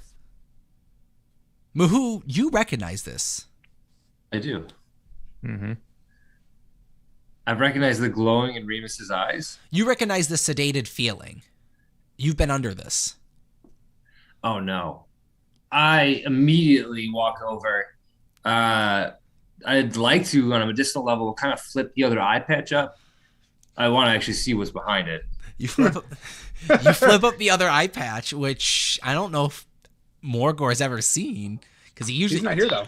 Oh yeah, Morgor's gone. Maximus, I don't know if have you ever seen his eye? Yeah, but I think I was around once when he Popped it out tried and to change it. yep. In the catacombs or wherever we were at. We used it in the weapon pile too, I think. Yeah. Ah, yes. Mahu, as you flip up the eye patch, you see a golden, brassy looking gemstone of an eye that's embedded in the socket. He's got a clockwork eye. It's almost like a metallic gem of sorts, but yes, it's All right. looks like a transplant. So that's relatively meaningless to me because it was the eye, the other eye that I was most concerned about. Yes. But so is that the eye that Rishi had? Is that the charmed effect that where do I know this from? You make a history check. You acknowledging this and just looking him over. I'll let you make a medicine or history check. Oh, we're going medicine, baby. I think I know what it is, but Howard rolled an 8, so That's an unnatural 20. Finks, you see everything kind of happening. You can start to kind of see something's up. Unnatural 20. Muhu, this is similar to two people that you have fought in before in Barovia. Please be more specific, DM. If you recall, you were held in chains by two individuals that had Yes. similar features. So he's suffering. Is he suffering from what I am? Appears to be so. But a variation. Because you recognize a metallic looking arm and a glowing eye. Oh no. So he's passed out, right? Oh yeah, he's like sedated underneath it, like Matilda. I still. It's got almost like a wave of almost like a pulsing, as if something's charging. Oh, like get out of the way. Like Not like a get out of the way, almost like a stasis. okay. So Usually we have to get out of the way when we see those glowing red eyes. It's not good. do I? Okay, so this is our tiefling friend, and he is. I look around. Does anybody look like this is commonplace to them? Finks, Like you can now react as you see this. Thoughts are you guys go ahead talk. I apparently have remove curse prepared. I don't remember why. I'm gonna start looking for a marshmallow. Let me try and that. Start to kind of like hold it over Remus's eye. So. It's not impending doom, right? His pulsing eye is not No. what I'm thinking of from the wolf that did the thing. The self-destruction thing? No. It doesn't. No, it doesn't look like that. This almost think of like a modern day electronic charging, like a phone charger. Yes. It's currently charging and almost not like charging up to explode, but more or less just like the battery is dead and it's charging, like it's in a stasis. Yes. So it reminds me of the wolves that. Yes. Okay. So the one that came with the 2 and 2. Okay. So, I'm gonna ask the group, when did he get this metallic arm and this pulsing eye? Moo. It's new. It wasn't like that at the carnival. No, and he disappeared after carnival. What did you do to him? What did you? And I'm pointing at Mahoo, Mr. Magoo. What did you do to him, Mr. Mahoo, not Magoo? I didn't do anything to your friend. Your friend might be cursed. When did your friend get cursed? That's what I would like to know, because last we saw him, he wasn't cursed. He disappeared, and next thing we know, we met him with you, and I look over at Matilda. So, Matilda, care to explain? Finks was here too. Thinks you were too busy eating croissants. I don't think you would do that to Remus. You're right. I kind of started looking around for croissants.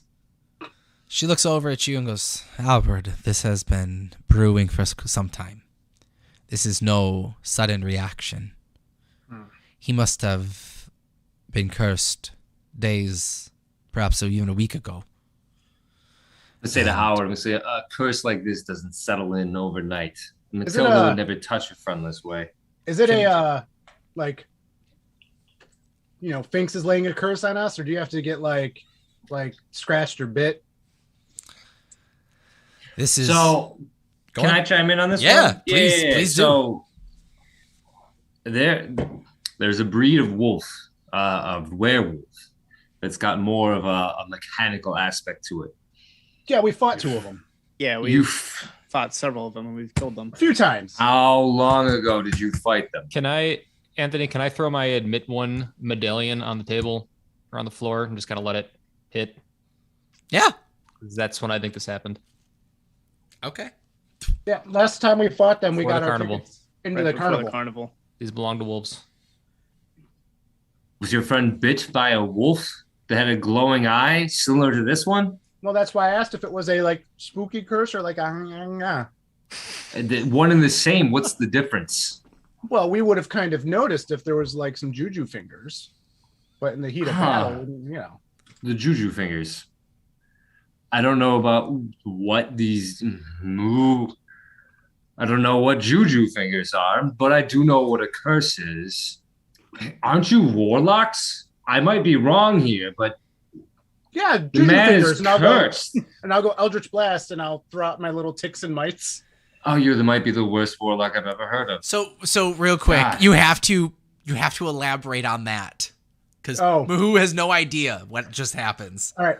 So yeah, I am a warlock, but because I'm this has got malpractice written all over it. More of the Cheshire Cat. I didn't actually make it so that anything that I did was harmful in any way. It was supposed to be more of a chaotic, fun type of a thing. So when Howard uses his Eldritch Blast, I mimic him and make fun of him by throwing out my fleas and mites as a Eldritch Blast, and it's really not, but I like to make fun of Howard with how strong he is. You do this in Barovia? I do it everywhere. It's kind of fun, but yeah. I didn't know fun. All right, that's excellent. So you mimic your friend, and you're a warlock. Your friend is potentially suffering from a mechanical werewolf curse. And you guys were at a carnival in Barovia. I'm not very sure exactly what is going on right now. I'm actually extremely confused. Only thing I can say for certain is your friend is cursed. Well, I feel like you would fit right in with being the confused and not sure what's going on, because that's basically how we felt the entire time. Morgor comes Where he running puts his in. money. By the Morgor way, comes running back in. told you he'd come back. Door slams open. Morgor, Like a different Yeah. door. one man that makes sense in this entire crew, and I immediately get up and I embrace Morgor and I look at his friend. And that's where I'm at with this. Can I attempt to use the remove curse spell on Remus in a very Juju finger fashion? Go for it. I'll look over at Morgor and be like, Remus is a wolf, too. Oh, Morgor put him out of his misery. He revs up his chain axe. Whoa. Hold on, Remus. Or sorry, Morgor. Hold on. Don't kill Remus. We'll need him. We can fix him. Morgor pulls out the giant battle war axe, rips the chain on it as it begins to power up. And Muhu, you see that this is just giant battle axe, double-sided, heavy weapon. It's got dragon teeth up along the edges of it that begin to kind of move up and down quickly, hedge clipper style, almost like a chainsaw. To preserve my presumed he's the leader of the group in his ear, I kind of grab his hands and I go, Morgor, that's just not necessary right now. Please don't do that. Morgor think he go bye-bye now. He cursed, right? I'm boo. No, I'm looking Morgor. around at the group at this point. Finks is Morgor, casting the that's- spell and he says he's not cursed. He's just wearing more armor, Morgor. Where are you standing during this as you're casting the curse? How are you casting the curse over him? It's touch. So Touch? I'm just kind of laying fingers over him. So he's on his back, and it's his left hand that has that metallic-looking build to it. I'll do it on the actual metal then. That's Okay. fine. Make a dexterity saving throw. Ugh. That is a 6. All right. Finks, as you're leaning over and cast the curse, you feel the energy wave off of your fingertips and curl up Remus's hand. His arm twitches, and almost instantaneously, the hand snaps and grabs your neck and begins to squeeze it. Oh, okay. Remus is passed out, but the one hand is almost as if it has a mind of its own. Can I use a reaction to Misty Step away? Yes, you may. Okay. So I just want to like poof it. I'm going to hide like literally like behind Mahu's like legs. Just kind of be like Okay. poking out from the other side. Things as you disappear and Misty step away, the hand goes limp onto the cot, and he's asleep once more. All right, Morgor, he's cursed. Go ahead. Wait. Don't kill him off. He might be of use. Hold on. We could but- still but- use him. But for real though, I mean, is it only his arm that's metal? But Just amputating. the only body parts that appear to be metallic are his arm and then the red glowing eye, and it's like his regular eye. It's his regular eye, but it almost has like almost like it's pulsating a light coming from with it. Almost like the eye itself has this glow to it, as if almost like something. It looks as if almost there's a red glow inside of his eye, and his eyeball that you're looking over is just like a film over it. Okay. To make almost like something wants to protrude and come forth. So, if I can, I would like to solicit Matilda on this book. As I'm holding Morgor and the battle axe chainsaw ready to cut off his arm, like, Matilda, do you know of a cure for this? This one's a bit more interesting to deal with, not like yours. A simple cure wounds, remove curse won't do the job with this.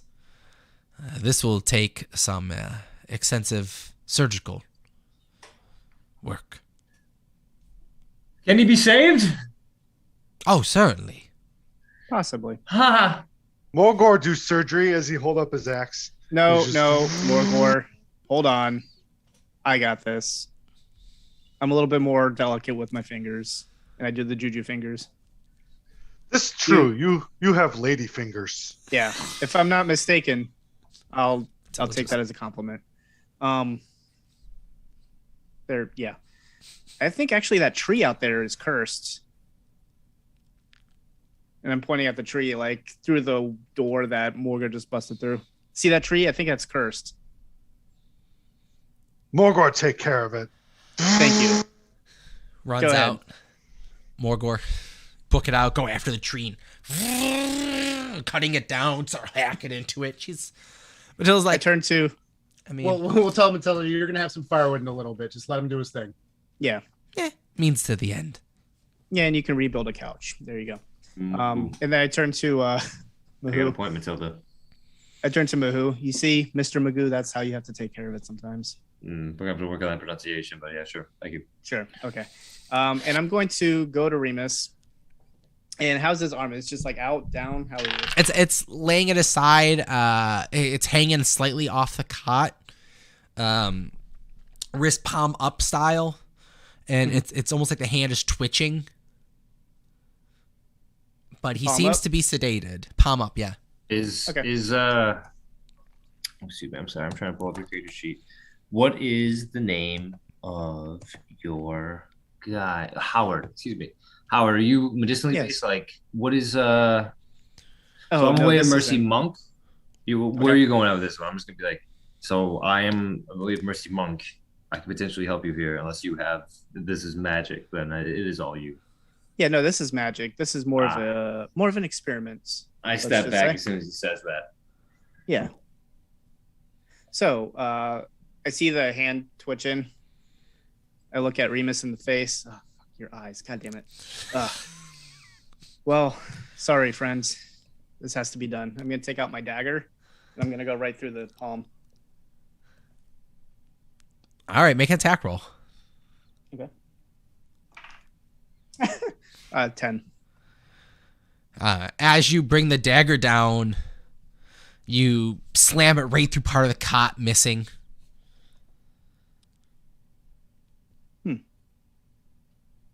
Okay. Fortunately, Didn't go as I the planned. hand just kind of twitches right out of the way, Okay. avoiding. Remus Well, got a then pretty here we good go. AC. Yeah, I see that. I'm going to hold down his wrist and then try it again. Okay, make attack roll with advantage. Okay. Okay. Not bad, not bad. 21. 21. All right, you hit. Make a dexterity saving throw. Roll some damage for me, but also make a saving throw as you pierce the knife into his palm. All right, hold on 1 second. So Which I'll say the metal has grown up probably up to about here at this point, a little bit past his wrist. But it's now the dagger is just a regular D4, right? There's nothing extra to it? standard dagger. Okay. Dagger plus your strength modifier. Okay. So it's Or is it strength, okay. dagger? Wait, hold on. I believe I had dagger's plus my dex. actually no. You could do dex dagger. Duh. Okay. Yeah. So then it's 4 damage, and Okay. my dex save is 9. All right. As you bring the dagger into the palm, you quickly look up and be like, all right, now, and mid-sentence, the hand with the dagger backhands you and goes to grab at your throat and begins to choke you out of a defensive protocol of almost sorts. Try to take it off if I can. Make a strength check. Okay. To pull yourself All right. out. I excel at that. Ooh, shit. 18. All right. And you pry open the fingers, and it's pretty tough for you. You and Remus he's pretty strong, and you peel the fingers off, and you pull yourself out. And you feel like the claw marks that you never realized before. Does he have claws? Maybe like the nails look a little bit grown out, and you can feel the scratches on the neck, which Finks you can feel as well. Do I feel anything after I stab him? And do I feel like a little bit more power, a little more like he's drained? Nothing. Make an Arcana check. Okay. Ooh, 24. 24. How to do math? No power. No feeling. This may not be magically based, this may be something more engineered. Interesting. Well, it's not magic, so it's all yours. Matilda goes, please, this will take some time. And he may have to go through a bit of a change and a bit of a process to come back from it, if he chooses to. But I have him under right now. The full moon is approaching. Finks, you feel that you're probably 2 or 3 days away from a full moon. And Muhu as well. You know, you know this as well. She goes, we can keep him here. I can keep him here. And send him along his way when he's awake. But I prefer we keep him under, at least until he has a proper rest. I have herbs, a concoction that I can make that keeps his bestial tendencies to a minimum. And it's pretty good. It knocks him out, renders him essentially useless and uncombative, like a child, comatose, in a stupor, if you will. And do you have more of these concoctions in case we run into any more of these out there? I'm in the middle of making him one right now. I've been out for the past few weeks. She's kind of just staring over at Muhu. What can I say? I'm 7'8", 400 pounds. It takes more than one. Understandably so. I have a full potion. I'll get you the ingredients, Matilda, we agreed upon. Thank you. Which, if we're dealing with this, if you can get me some blood from one of these lycanthrope mutations, that could possibly help with Remus's condition here. But I have a cauldron being brewed right now, and hopefully when he's 2, I can send him along his way with multiple doses to be able to help you with the coming nights. That would be greatly appreciated. Also, a recipe, if you don't mind. I'll make a persuasion check with disadvantage, please. 10.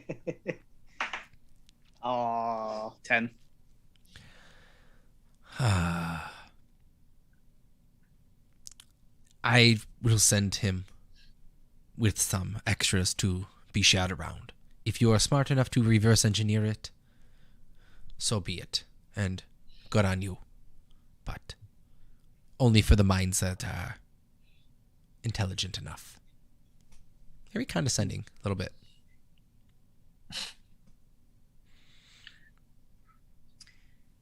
Well, Matilda, you'd find that I am quite intelligent. I think that's enough for the evening. I think we should go. We have werewolves to hunt now, friends. I'm going to try and usher everyone out before he insults Matilda. Hold on. We do have a reading, because I have directions.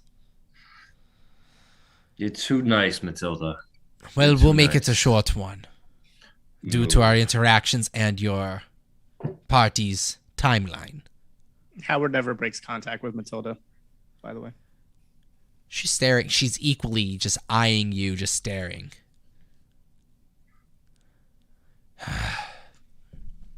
Pulls out a deck of cards that you see a small leather-bound pouch. It's square box fitted, the size of tarot cards. And as she clips open the buckle, it's a little button, almost like a metallic little button that clips in, pops it, and opens up the top. DM, does she look like Madame Ava? May? Insight or perception, your choice. We'll go insight on this one. It's gonna be a 24. She's not Madame Ava, but there are traits that are similar, and it appears to be more or less because she is a arcane practitioner And from being in Barovia, arcane practitioner study with many various set of tools, and she does also have a deck of tarot cards with her. So she could be either trained from her, friends of her. She may have lived with her at one point. There's some mannerisms that are similar, but this isn't Madame Ava. As far as you know, Madame Ava and the rest of the Stani, they're gone. Mm-hmm. Okay, yeah. If I know that, then I'm gonna leave it alone. Just keep that on the back burner. No. Morgor comes inside. Morgor chopped down cursed tree. You guys look outside. Tree is down. Things are on fire for some reason. There's a couple dead bodies there. She looks out, and you see there is 3 twig blights that were spying on you all that are just decimated and hacked in pieces. Like twig blight, they're like essentially they're until they move, you wouldn't know if they weren't trees or like vegetation, but you clearly see like severed bodies of stick people just littered. It's about 4 of them, along with a couple other trees. And they're smoldering up. And at this time, Ernie, the giant mimic in the ground, has unrolled part of his tongue that stretched out to the road. And Morgor, you see part of it he's trying to flip the tongue over and inch the tongue to where the blights are and try to pull 1 or 2 of them closer to its mouth. I throw them into its mouth for him. For probably one of the best, you are on the same intellectual level of the mimic in the ground, and you both connect on a spiritual level. And it sees you as feeding it, and it's friendly, and there's some gurgling noises coming from it, and you could swear that it says "thank you" and "friend." Morgor make friends. Morgor make 2 friends today. Yes. Episode name: Morgor makes 2 friends today. Oh shit. She goes, well,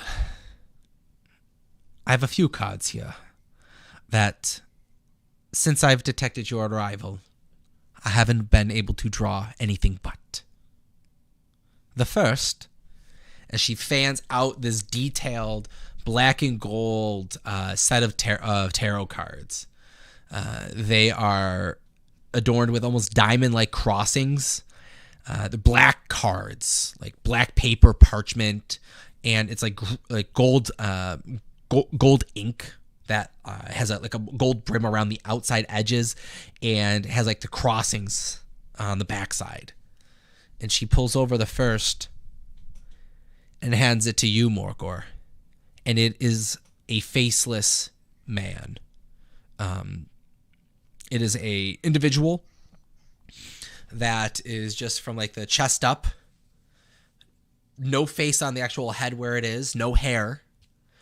And you see that there is a split down on the top, a half halo, and then a devil horn. The faceless one. You reside with multiple personalities, and your destiny will tip the scale between good and evil. She looks at the rest of you and goes, be careful with this one. So what you say is Morgor fight this guy. What I say is that you are this guy. Morgor fight himself? In a way.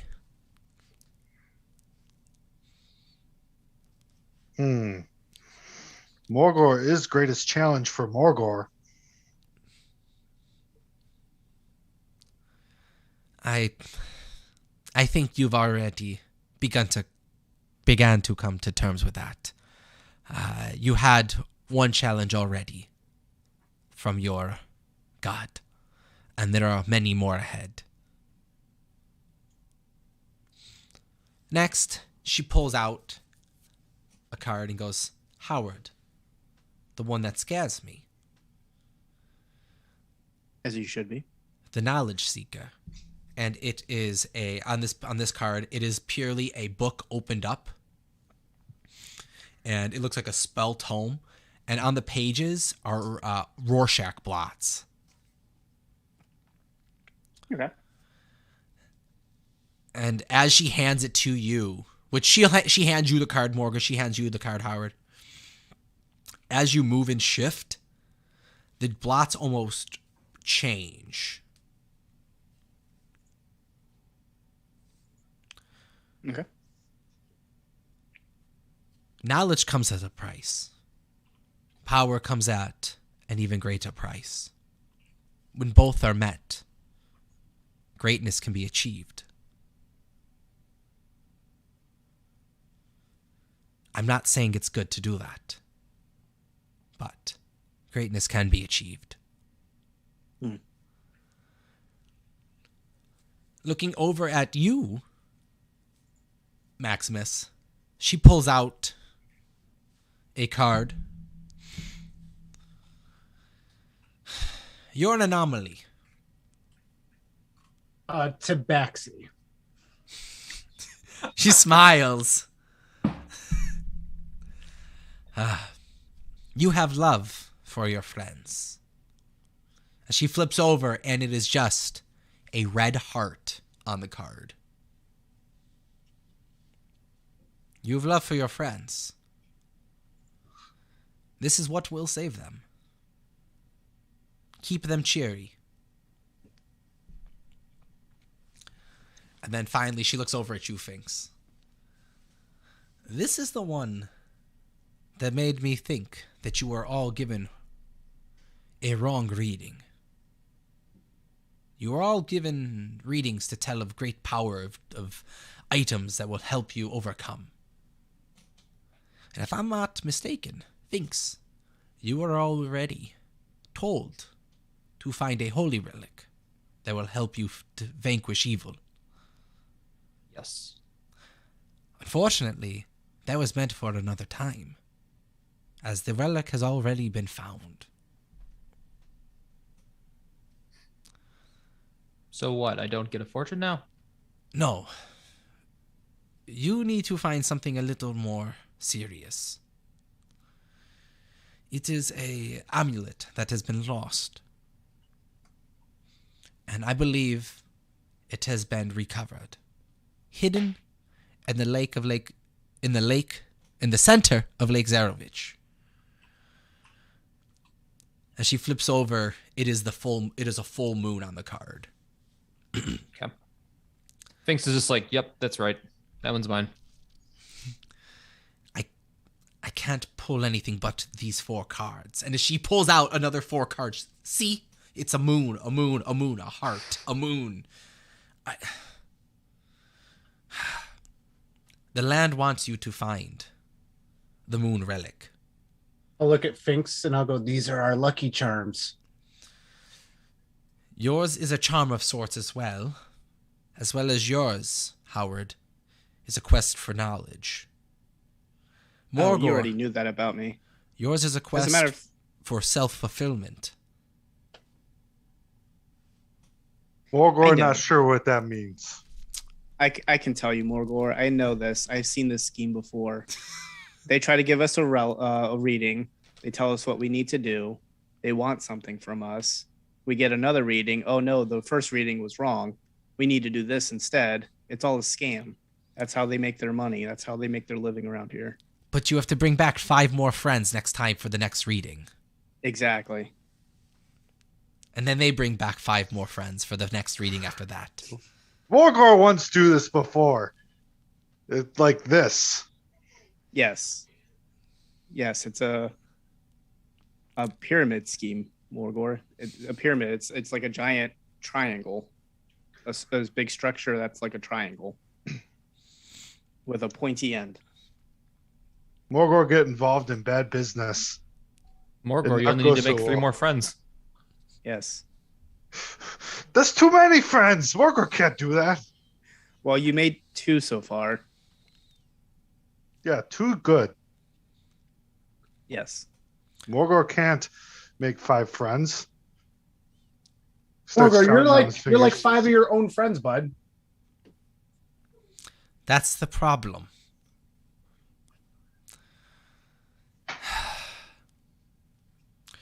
All with due time. But, Finks. The Moonstone Amulet. Legend says that before Strahd himself came to the land, the moon is what originally brought power and good tidings and comfort to those sleeping at night. Part of it broke off and fell to the earth when Strahd became the land. And she says with almost like a pause of disgust, it has the power to cure and hopefully end the lycanthropy curse of Barovia in whole. Perhaps even as far as help your friend here. I cannot promise that. But lycanthropy is dangerous, especially in the land, and it would do great good for us all. As well as it has similar properties of what you were supposed to once obtain. And it will help you, especially if you all wish to fight Strahd and actually kill him this time. So where is this lake?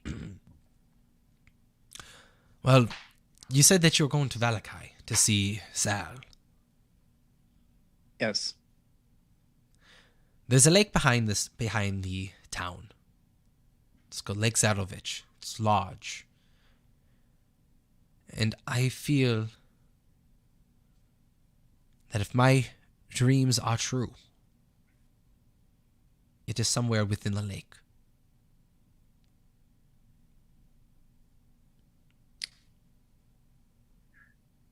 Morgor say we go to lake. Sounds reasonable.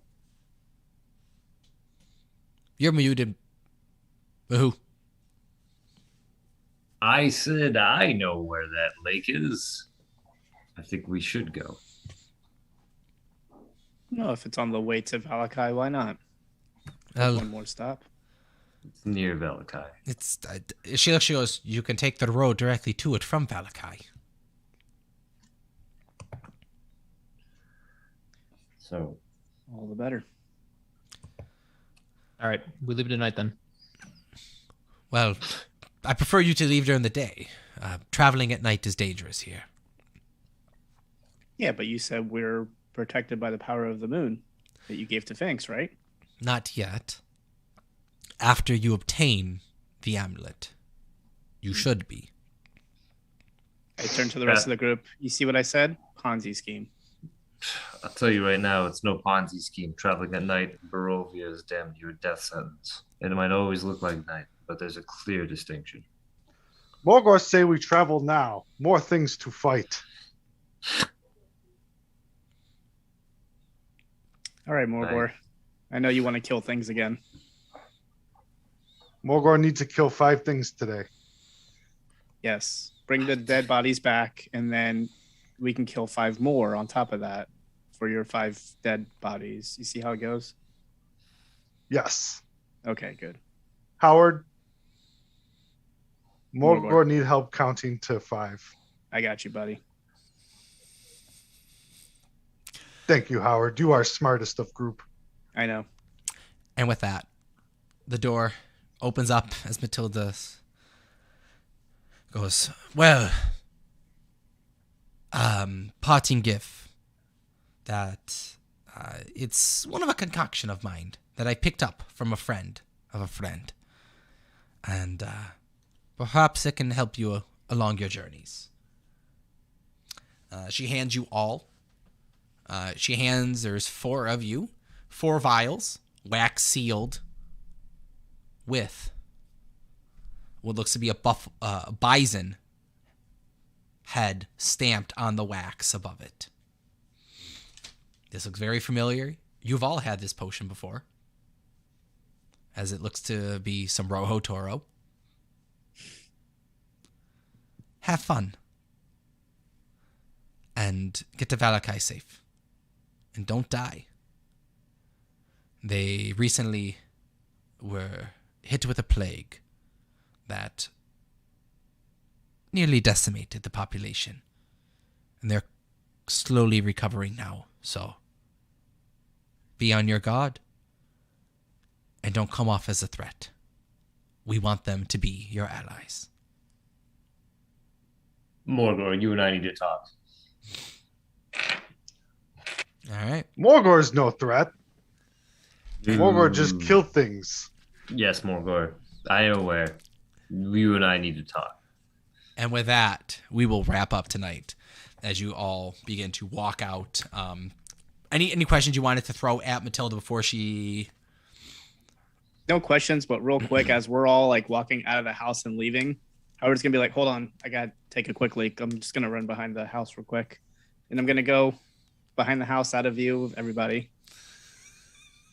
Don't you fucking dare! With my dagger, I'm gonna carve the yellow symbol into the wood back behind the house. I'm gonna put a circle around it, put my hand on it, say a little prayer to my king, and then I'm gonna walk around. All right, I'm good. I'm relieved. So let's go. We're good. All right. And with that, you guys can all walk off. Ernie has sealed up the little hole so you guys can easily walk past and over him. Morgor, there's a little rumble noise as you step off of him. Almost like a peace, bro, in like creature tongue. You can you connect on like an animal instinct. Morgor turns around, throws him the horn of Gorbash. Hell yeah. Opens up, tucks it away. You guys head off. Well, thank you guys so much for everyone tuning in. BlackRock Joe, you've been in on the Twitch stream. I love some of the ideas, and I did not give Pat the heads up to get a Twitch if he already had one or to jump in on that Twitch. So within the coming weeks, Pat, make sure if you don't have a Twitch, if you want to jump in and be a part of some of the chatting, make sure to get that up and going. Looks like you may have a new fan of a player, and can't wait to see where this will go in the future with Mahoo with the Faybala 5. I'm sorry, with Morgor's party. Before we completely sign off, I want you all to pick out your favorite D20s, and we're going to do a little bit of shout outs. So listen, guys, if you've been tuning in and listening all along, thank you so much. Make sure to hit follow, like, subscribe on whatever podcasting app you're listening to us on. Make sure to hit follow and be that notification button if you're watching us on YouTube or Twitch. And if you haven't yet, please make sure to hit follow, like, and subscribe on Facebook, Instagram as well at podcasters_tabletop gaming on Instagram. On Facebook is pod-casters tabletop gaming. Again, just search Faybala 5. It'll get you to us. Before we go off, our favorite, there's two warlocks here. So our favorite tabaxi right now. Hey, my name is Mark. You can follow me on the interwebs at the Mark716 for all my shenanigans. All right. And Howard? Howard, you can follow Howard on Twitter at podcastersh. If you like to watch me doodle sometimes and put some things up out there, you can go follow me on Facebook and Instagram, Ratfink Arts. That's RATPHINC Arts. I got a couple of little projects coming up, so stay tuned for some posts. Go check them out. Real quick, I'm going to jump in here. Listen, if you like listening to me DM, I appreciate it. But hey, check out some other podcasts I do. One specifically called Chris and Anthony Just Can't Stop. It's with my good friend, Christopher Chavez, Danny's brother. And it's a bunch of utter nonsense and all goods. It could be anything from the review on The Sopranos to some music talk to stories of us tossing around in the pit at the latest Keep Flying show. So it could be anything and everything. Go check it out. Chris and Anthony Just Can't Stop. It's also on social media at Chris and Anthony CJS. JCS. Just Can't Stop. Yeah, Just Can't Stop.